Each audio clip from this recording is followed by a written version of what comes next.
Hi, this is Carolyn, and I'm here with Aaron, and this is our final episode with Swupnil. If you would like to learn more about SwingVision and the cool features they have for line calling and the ball machine, please check out parts 1 and 2, but here's part 3. The other part besides line calling that I don't like about adult recreational tennis is keeping up with the score. Are you guys doing anything with the score? Definitely. So, I mean, in terms of real-time scoring, we haven't quite cracked that yet. But what we have added, which is a pretty cool innovation, it's currently in beta. We're going to roll it out to the public probably in Q4 this year. So like probably October, November, is that you can record your match and then input the final score. So like say it was like 6-3, 6-4. And then SwingVision will automatically figure out what happened on every single point. It'll add a scoreboard onto your video, like a professional looking scoreboard onto your video. It'll calculate all of your match stats for you, like breakpoint conversion, like how often did you win on first serve, how often did you win on returns on the first return, second return, all that stuff. So it calculates all that for you. And then you can even like apply filters to your video. You can say like, show me all the break points, show me all of like the first serve points. And so it just makes it so much more powerful than to basically like auto score your match effectively, which is what we're doing now. So that's kind of the first version of this. So it's sort of like retroactive. So at the end of the match, you get all this awesome information. But the goal for us long term is to be like an AI umpire. And so we would actually score in real time. To get to that point, the line calling needs to be like really, really good in all scenarios, whether it's a close call or an easy call. And there's actually some easy calls that the app still struggles with. But once we get those kind of resolved, then we could actually keep score in real time. So like as soon as the ball lands, it'll make some sound, play like a flash on the phone or something to call the ball out, just like Hawkeye Live. And then it'll actually announce the score and update it for you. And so that will solve the scoring issue. So that's really the long-term goal with that product experience. I think it's going to take some more time to get there because there's like a long tail of like edge cases that we have to worry about. But yeah, if we can crack that, then we basically become an AI umpire. And I think that's really exciting, not just for like avid players today, but even like new people trying to get into the sport. For a lot of people, this scoring system is really weird. 40-15, like what is that? You know, Yes, so you wouldn't even have to worry about that. And your phone would just keep score for you. Like, you know, you shouldn't even have to worry about what the score is or like remembering the score. Again, like in any other sport, there's a ref that's keeping score. You're not announcing the score. Like that's not a thing in like any other sport, right? Like so, it's kind of silly that it's still a thing in tennis. So we're going to change that as well. But that's going to take a little bit longer. But it's like, you know, it's coming soon. So we're working on it. Oh, I'm excited about that. I mean, think about kids that play and that, you know, we're always told that, oh, because I've talked to people about this before where I don't want my children to play because I don't want them arguing over line calls. And the other people normally say, no, it teaches them about, you know, adversity how to, and all kinds of silly stuff. that in life. And let me tell you, my 8-year-old does not need to argue over a line call. Like, I don't believe that. I think tennis is great. That's just the one downside of tennis. And this can take that away. People quit. Yeah. People quit too because they get frustrated. Yeah. And so this will take so much of the frustration out of the game. I think that's, you know, because people do, there are just some people that just inherently think they're being cheated on everything.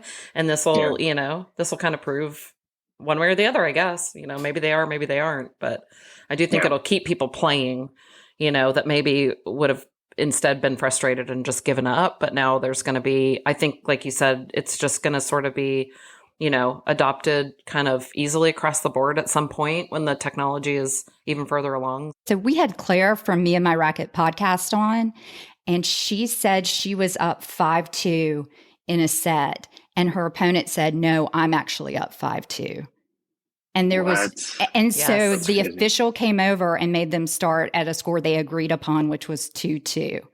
And and we had Francie Berrigan on too, and she said she had a similar situation. So I can't imagine as a junior dealing with that. And so I would think having a camera up there, being able to go back and be like, no, let's bring this down now and figure that out would be helpful. True.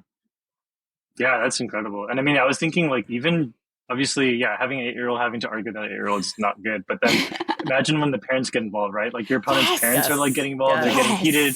Like that's just like traumatizing when you're a kid. Like that, you should not have to experience that. So there's like so many problems. And I just get frustrated when I see on like Twitter some of the calls that these guys make in college tennis. It's like so blatant cheating. Like it's so obvious. It's like I'm not even in the match and I'm frustrated. I'm just like, how can like someone actually do this? Like this is so clearly in or whatever, right? Like it's just crazy. So there's a lot of problems, but it's like seems like it's going to all be solved by technology, which is awesome. So Yeah. So before we wrap up about SwingVision, let's mention pickleball, because there are a lot of pickleballers out there and a lot of tennis players that play pickleball. So tell us I know you want to bring the app to more people. So you want to talk about that? Yeah, definitely. I mean, that's a sport that's just been growing so quickly. And it's been just exciting to see like more people going into racket sports in general. I know there's some friction for sure between tennis and pickleball, but overall, I think it's good for racket sports community. And I think in the long term, I'm bullish that it's going to help tennis ultimately, because I think like the people who do play pickleball more and more eventually will migrate to tennis at some point. So I think that's really exciting. And so, we see that as a huge opportunity. It has all the same sorts of problems. They also have like line calling issues. They also have scoring issues. The scoring is like even weirder in pickleball. So I think that we can solve all the same problems the same way. You know, even today, I mean, we've been on the market like 4 years. I mean, no one's made anything like SwingVision for like basically any sport. So we have a big lead there, and we're going to kind of bring our knowledge and experience over to pickleball. So we are launching that in Q4 this year itself. So it's coming really soon. And kind of from day one, you're going to have the same experience. You're going to get all the dead time removed. You're going to see all of your stats. You're going to see those heat maps on the video, and you'll be able to challenge line calls. So it's really kind of all the same stuff from day one. And we're just really excited to kind of become a multi-sport product for the first time. And so it will be all in the same app. The good news is if you're a tennis player, you won't really see it too much. It's pretty hidden. It's just going to be like a setting that you can change. So it's not going to be super visible. And then if you're kind of like a new customer downloading the app for the first time, there'll be like a question just asking you like, what sport do you play? So that's pretty much it. So don't worry if you're a tennis player, it's not going to take over the space and real estate, at least of your digital real estate. That's right. So you're good there. And we're keeping the same logo. So I heard that on another logo. So we definitely want to stay true to our roots, because the tennis community is definitely the ones that were our early adopters and allowed us to get to this point. So we're going to always pay tribute to them. But this is just the first expansion. And then, I mean, going into next year, we want to go to paddle. So that's growing so quickly in Europe, South America. I was just in Africa. I was playing it there in South Africa. So it's really taken over kind of globally. And that's a really fun, exciting sport to watch. And so, we're going to bring it to them as well. But that's probably going to be in 2024. We probably need to go to Android first as well before we do that. But that's really kind of our vision going forward, pun unintended, is to like bring this to as many kind of sports as we can. And, racket sports are very similar to tennis. So like, that's probably where we'll start. But who knows, maybe someday we'll go into like baseball or soccer or something. So, I think there's a lot of potential for the company down the road if you really want to pursue it. But taking it one sport at a time. Okay, to wrap up, can you tell us the best advice you've ever received? And I'm sure you've received a lot of good advice, but... Oh man. I mean, I think the best advice, it's probably more like product or business related, but for me, it was just like build something people want. And that's really what we did with SwingVision. We didn't try to just build like the thing that everyone else is trying to build and, just build something for the sake of like using technology or like, using AI or whatever it is, the latest hype thing that's going on. It's just like build something people want. So that was like for us, at least, the advice I always took true to my heart. And so anytime customers reach out to us about something, if they clearly want it, they clearly have demand for it, then we're going to build it. And that's just like always been our mantra, I think, at SwingVision too. I think that's definitely the best advice I ever got. And I'm glad we've like followed that and actually built something that people want. And I guess in our case, build something that people need, not just want. So that's like when you're building something truly special. So I think we did that, which is, awesome. So. You definitely have. I remember complaining to my husband after playing recreational tennis for years about how I don't like the line calling and I don't like keeping up with the score. And I remember him telling me that I was never going to be good enough to not have to do that. And so I feel like SwingVision is taking that away. Like I'm finally going to get to the point where line calling is not going to be that big of an issue, or losing track of the scores is not going to be that big of an issue anymore in tennis. So you just have to play. You just have to play and concentrate on that. Yes. Yeah. Imagine that, right? Just play. Like, it's like such a foreign concept for tennis players, but that's what's going to be the reality soon. So. Yeah, exactly. Wait. I'm not going to get in a fight today on the court. SwingVision took my fights away.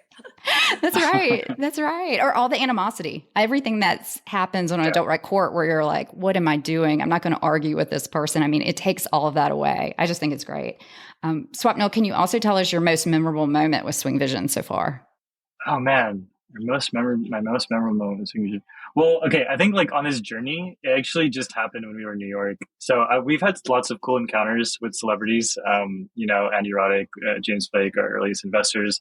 But I thought it was so cool. So we just went out to New York as an entire team. So I flew out our entire team. It was our first ever retreat. It was like 20 of us out there at the US Open. We watched a couple of matches. And then the last night of the retreat that we were there, we did a Hot Ones challenge. So we all got together at one of our employees' apartments, and we were just having these like hot wings and like getting progressively spicier. And then Andy Roddick actually stopped by and joined us, and he saw the whole thing. It was so crazy. And he was so nice. Like he was only going to stay for like a drink and leave, but he was so entertained by what we were doing. He had never seen anything like it. I mean, he's probably been to like thousands of like sponsorship events and stuff, right, in his life, and we weren't even paying him to come, so like he was really just coming because he was nice. But he was so entertained that he stayed for like an hour. It was so nice. And we had like the Shelton Tiafoe match going on at the same time, like right next to that, but he was actually watching us more. So it was so good. He did not participate. He refused. He was like, no, I'm from Nebraska, like I can't handle this. But he was very entertained, and I was really proud of our team. Pretty much everybody made it all the way to the 10th sauce, which is like the hottest one, or it's like a progression of hotter sauces.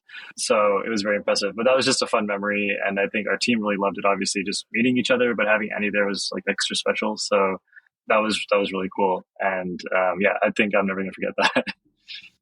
We really appreciate Swupnil coming on the podcast. If you'd like to get a free swing stick, which is a $100 value with your first year of SwingVision Pro, we hope you use our referral code that's in our show notes. Thanks so much for listening, and hope to see you on the court soon.